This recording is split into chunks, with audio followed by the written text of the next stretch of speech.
लड़कियों के अंदर एक टाइम के बाद काफ़ी ज़्यादा ईगो डेवलप होने लगता है और उसका भी कारण है हम जैसे चूतिए लड़के।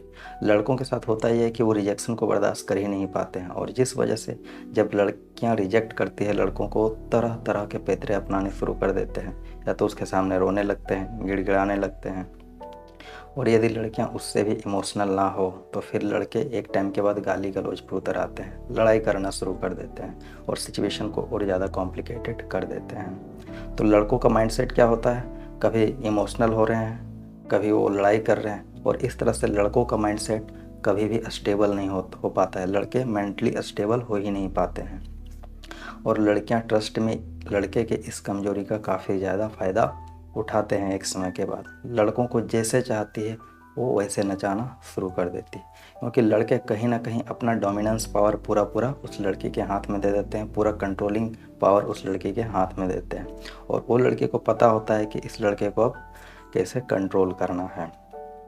लड़के नो कांटेक्ट पे भी जाते हैं, नो कांटेक्ट पे गए, लड़की काफ़ी ज़्यादा मिस करने लगी या एक समय के बाद इमोशनल हुई भी लड़की, तो लड़कियों का नेचर ये हो जाता है कि लड़कों को मैनिपुलेट करना। अब क्या है कि जिन गलतियों का कोई मतलब नहीं होता है वैसी वैसी गलतियां गिनाने लगते हैं लड़कियां, और लड़के बेवकूफ़ और फुद्दू बन जाते हैं। वहाँ अपनी गलती मानते भी हैं, उनको ये लगता है कि यदि गलती मान लेते हैं तब तो सारा चीज़ यहीं रफा दफा हो जाएगा, सब कुछ ठीक हो जाएगा। ट्रस्ट में इससे कुछ ठीक नहीं होगा। इससे आपकी जो माचो मैन वाली पर्सनालिटी है ना, जो आपने रिलेशनशिप की शुरुआत में बनाई थी, वो सारा का सारा ख़त्म हो जाता है और यहाँ लड़की का इंटरेस्ट और ज़्यादा कम होने लगता है आपसे, और इस वजह से भी वो आपसे बात करने में इंटरेस्टेड नहीं होती है। जब लड़की के अंदर खुजली चढ़ी तब आपको वो कांटेक्ट की, उसका मन भर गया, फिर वो बैक फुट पे आ गई, इसलिए क्योंकि आप पूरा पूरा अपना कंट्रोलिंग पावर उस लड़की के हाथ में दे दिए हैं।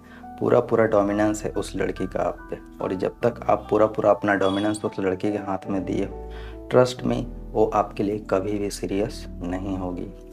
इसलिए अपना कंट्रोलिंग पावर लड़की के हाथ में नहीं दीजिए, नहीं तो रिलेशनशिप कभी ठीक नहीं होगा। और इस रिलेशनशिप के आप किसी भी रिलेशनशिप में चल जाइए, यदि अपना कंट्रोल दूसरे के हाथ में देते हैं तो वहाँ आप सरवाइव नहीं कर पाइएगा रिलेशनशिप में। तो चलिए, उम्मीद करते हैं ये वीडियो आपको इन्फॉर्मेटिव लगी होगी, तो इस वीडियो को एंड करते हैं। तब तक के लिए